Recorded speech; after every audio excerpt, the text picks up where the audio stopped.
যেই ব্যক্তি রাতের বেলা এই দোয়াটি 3 বার পরে ঘুমিয়ে যাবে, আল্লাহর নবী বিশ্বনবী সাল্লাল্লাহু আলাইহি ওয়াসাল্লাম বলেন, সকাল বেলা যখন আল্লাহ তাআলার বান্দা ফজরের নামাজের মাঝে যখন উঠবে, আল্লাহ নবী বলেন রাতের বেলা এশারের নামাজ পড়ার পরে, খাবার খাওয়ার পরে আল্লাহর বান্দা যদি এই দোয়াটা 3 বার পড়তে পারে, তাহলে আল্লাহ পাক রব্বুল আলামিন সকাল বেলা ঘুম থেকে ওঠার আগে আগে আমার আল্লাহ তাকে নিষ্পাপ মাসুম বাচ্চার মতো আমার আল্লাহ পবিত্র বানায়া দেই।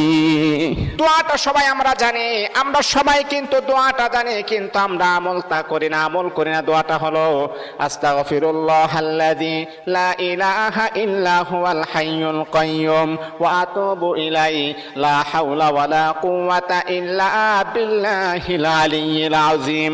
3 বার যদি আপনি পড়তে পারি, ইনশাআল্লাহ আল্লাহ পাক রব্বুল আলামিন আমার আপনার জীবনের সমস্ত গুনাহগুলোকে আমার আল্লাহ ক্ষমা করে দিবেন।